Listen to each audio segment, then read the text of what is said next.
du côté de chez Sam.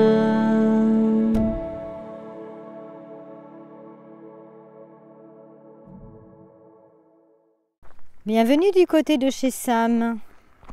Dans un roman autobiographique, Rien ne s'oppose à la nuit, Delphine de Vigan nous parle de sa famille.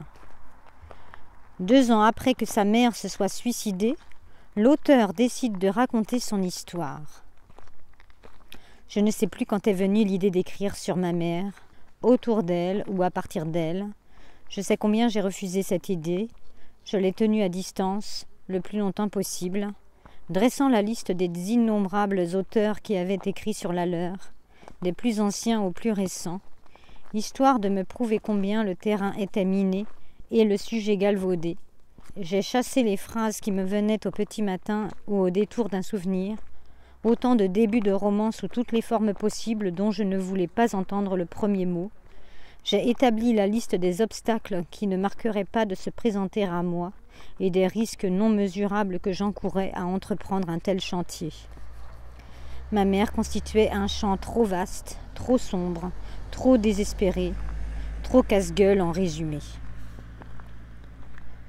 Elle récupère toutes les affaires de sa mère, ses lettres, ses papiers, ses textes. Elle interroge sa sœur, ses tantes, ses oncles, pour qu'ils lui parlent de Lucille.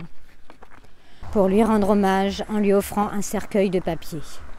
Mais surtout, chercher l'origine de sa souffrance, comme s'il existait un moment précis où le noyau de sa personne eût été entamé d'une manière définitive et irréparable. Est-ce la mort de l'un des enfants qui en est la cause ? Ou la souffrance était-elle là avant ? À découvrir dans les menus détails d'une vie de famille, comme l'énurésie de presque tous les enfants, puis l'arrivée de Jean-Marc, un enfant adopté peu de temps après le décès d'Antonin, ce qui fera écrire à Lucille. Ainsi, je découvrais confusément, malgré les explications et les dénégations, que nous étions interchangeables. Je n'ai jamais pu me convaincre par la suite du contraire, ni dans les rapports amoureux, ni dans les rapports amicaux.